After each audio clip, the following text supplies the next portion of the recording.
Hey boys and girls, it's Miss Sherry.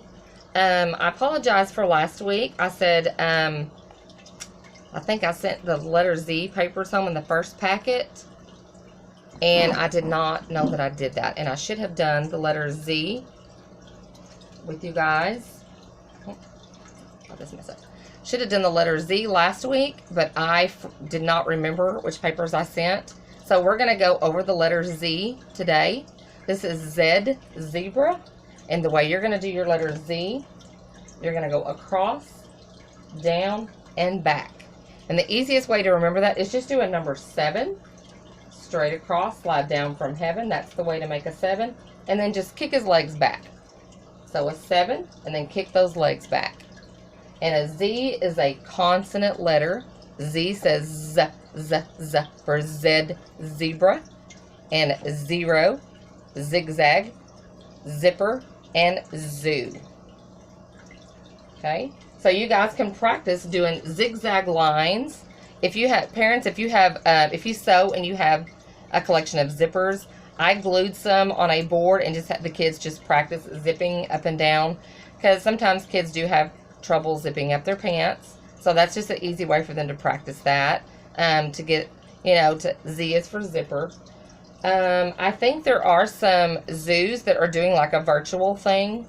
So if you wanted to, I think Rhonda may have posted a link to a virtual zoo that you guys can, I haven't looked on there, but I'm sure all they do is just go through and show you the different animals.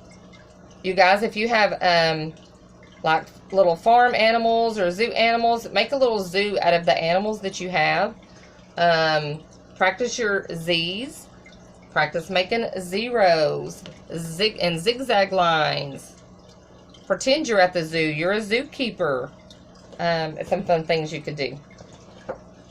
Me and Miss Katie, when Miss Katie was there, we used to do zucchini bread. So if you wanted to make zucchini bread with your kids, that's a lot of fun. Just cutting up zucchini is something they can do. We try to do things that start with that letter to encourage them, help them have more fun with it.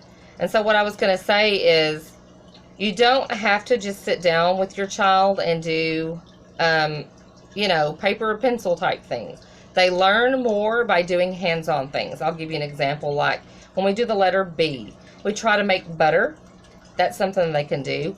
I usually blow up balloons, and we do a game where I just throw the balloon up in the air, and the kids will all be in a circle. They have to try to keep the balloon from hitting the floor. Blowing bubbles. So anything like that, anything that starts with those letters. Eating bananas for snack. Let's see, breakfast. Maybe they're not used to really eating breakfast so much. Talk about breakfast. So anything that you can do that talks about that letter. Any kind of game they can do that talks about a letter. So it doesn't have to be all just them sitting down focusing on writing a letter. Let them incorporate things that start with the letter. Just like the zoo thing. There's not just a whole lot I can think of with the letter Z, but, the virtual zoo, for instance, right now, since they can't actually go to the zoo. Zipping up their pants. Zippers on their jacket. Let them put on a jacket and just practicing with that zipper. Zipper.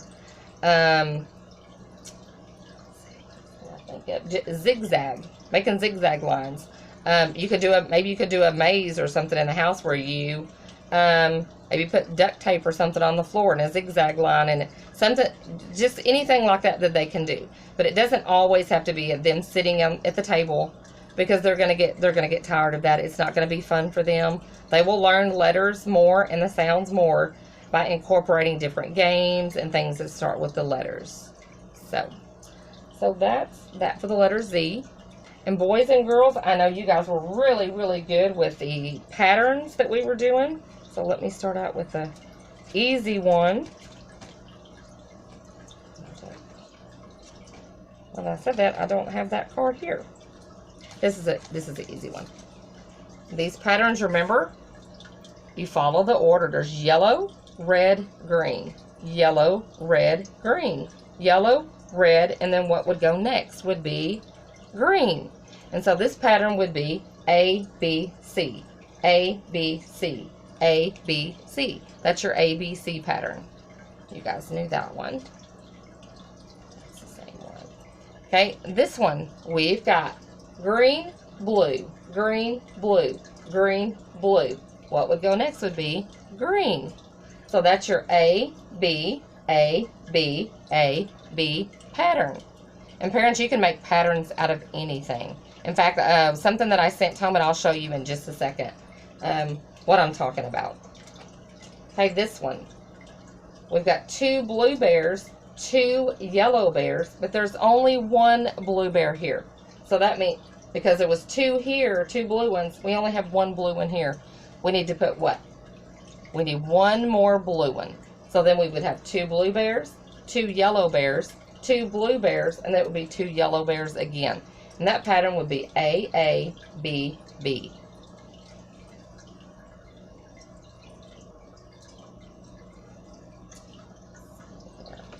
Okay, this one, we have 2 red bears, 1 yellow. 2 red bears, 1 yellow. So the next one would be a red one. And then after that one would be another red one, because you're going to want 2 red bears. So that would be AAB pattern. You guys were really good with those patterns anyway. And so what I sent home that you guys can make a pattern out of is, I think I've lost it, is your pipe cleaner. And I did send some beads home. Just have them make some patterns. Like I'll do one here. Just have them put some beads on however they want, and then let them tell you what the pattern is.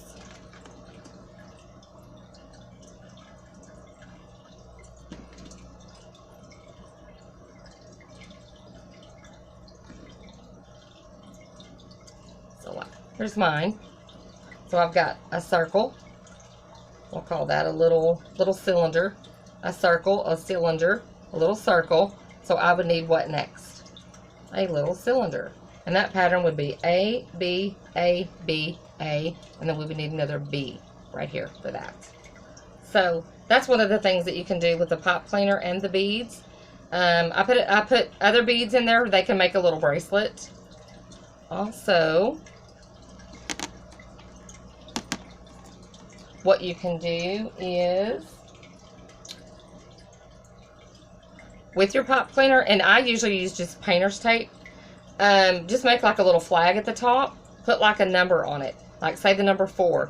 They would have to put 4 beads on there to show you they can correlate the number with how many objects needs to go on there.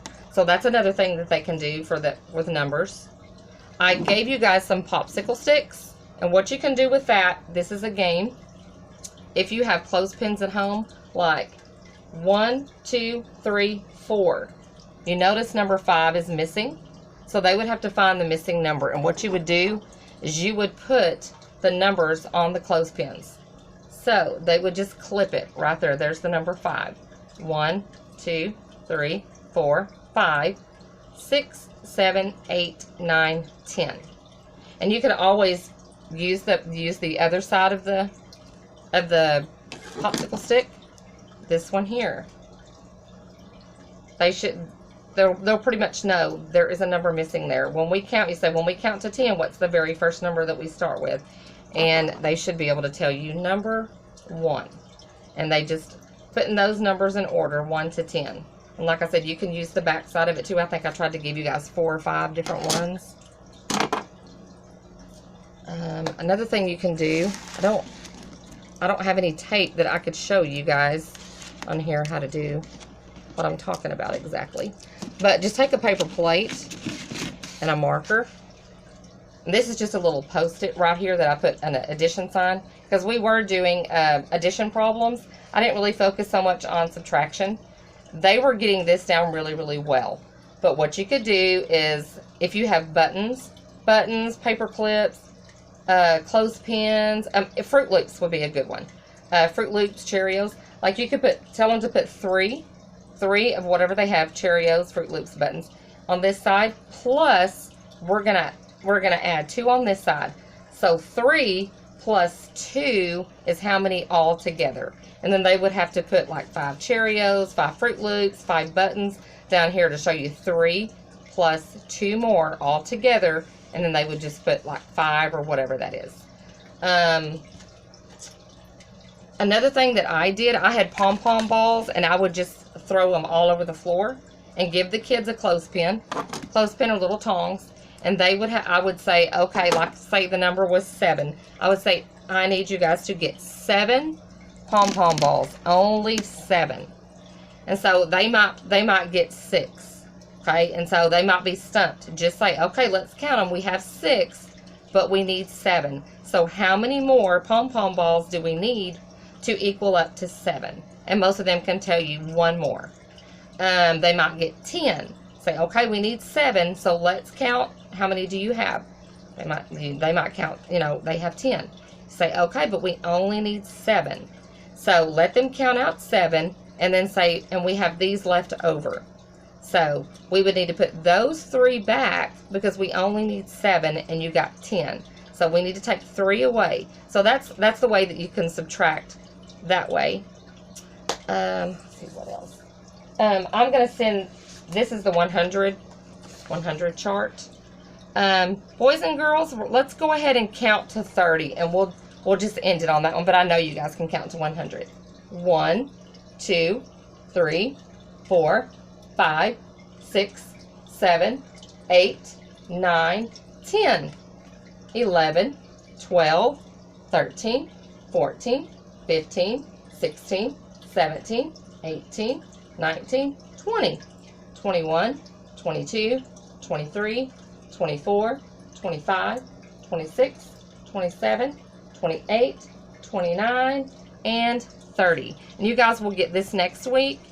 Also, parents, they know how to count by 5s, and they can count by 10s. So on this one, we'll go over this one real quick. It's 5, 10, 15, 20, 25, 30, 35, 40, 45, 50, 55, 60, 65, 70, 75, 80, 85, 90, 95, 100. And I will send a paper where they are writing, counting by 5s, counting by 10s. They know how to count by 10s also. So let's go over that real quick, guys. Remember, 10, 20, 30, 40, 50, 60, 70, 80, 90, 100. So when you get this, next time you can do the packet pickup, you guys just follow along with your finger, the numbers, practice doing by 5, practice counting by 10s. Okay? And the last thing I wanted to go over with is, parents, another thing that you can do is have them cut out numbers. I like the Spring Market ad because it has the big numbers. I just cut them out 1 through 10. Sometimes you can find the little ad that has the whole number 10 like that. I just cut out that whole number 10. Let them, they can cut it out themselves, or you can if you don't. My class did really good with scissors. Some parents are like, oh no, I'm not going to let my child have scissors. And then just let them glue them in order, 1 to 10, 1 to 20, 1 to 30. Most of them can do at least 1 to 20 for sure. But I like the Spring Market ad because it does have the bigger numbers. Something else I was going to tell you guys, I hope, boys and girls, I hope you're working on your sight words. You guys were getting so good at that. Parents, one of the things that we would do every morning, I would pick, I know I gave you guys a sight word list. I would go start with the letter A, pick 3 or 4 of those A words, and let them practice those every morning, writing them 3 or 4 times until they really got those down really good. I know it's kind of hard with the little ones at home. Maybe you need to clean up after lunch or something. What I always did, they were able to get a book as I was cleaning up from lunch. And I would say, look for letters, look for sight words, look for letters of your name. Yeah, you could do some things like that. That usually keeps them pretty busy. They like to do that. So that's something you could do. It doesn't have to be a book, a magazine. the environmental print, like when they're sitting at the table, leave that box of cereal out. Let them pick the letters off the box and say, oh, that's a letter B, you know, or oh, that's a letter O. Or, you know, you ask them, you know, where do you see a letter C? Show me the letter C. What sound does C make? You know, what other words start with the letter C? You know, things like that. So like I say, little things like that would be fun and something that, you know, they would really enjoy doing, besides just sitting at the table and writing, because I do know that gets boring. So, you know, little things like that. So, trying to think of what else I put in there. I think that's all I put in there was the beads, but there's beads in there for them to make little bracelets if they want to. Z is the last letter that we work on. When we do our letters, they don't go in alphabetical order. It does start with the vowel letters, and I want to say I starts first. So after the letter Z would be review, and I will review those letters with them. But whatever you're working on at home, it doesn't just have to be specifically what I sent. You don't have to go in any order. I don't want you guys to get overwhelmed and think you have to finish all that packet. You're like, oh my goodness, 2 weeks, we're going to get another packet. Work on this, you know, when you can. I don't want to overwhelm you parents. You don't want to overwhelm the kids. So, and like we were talking about with the patterns, it doesn't just have to be the beads, things I sent home. Take them outside. They can pick up rocks and leaves. Do the patterns where we got 2 rocks, 1 leaf. 2 rocks, 1 leaf. Okay, now what pattern is that? So anything like that. It can be buttons. Doesn't even have to be go by color. You could go by size. Big button, little button. Big button, little button. What kind of pattern is that? That's AB pattern. So I've given you guys a whole lot of ideas. I hope I haven't overwhelmed you guys with anything, but I didn't want the kids to get bored or parents to be overwhelmed and go like, oh my goodness, you know, they're kind of getting antsy. So another game that you could do with the sight words, if you have a twister game, dry erase marker, just write some of those sight words down on those circles and then tell them, okay, let's do right leg on the letter cat, or left arm on the letter or on the word blue. Things like that, you know, and you should be able to wipe that right off. Even if you accidentally forget, say you do something with a permanent marker, all you have to do is get a dry erase marker and write over it. Should take it right off. So I hope this video has been helpful. I hope you guys are doing well, having fun, staying safe. Don't forget to wash those hands. Wash, wash, wash. I'm going to try to do a story with the letter Z tomorrow. So if not tomorrow, it will be this week, I promise. So you guys have a blessed week, and see you later. Bye.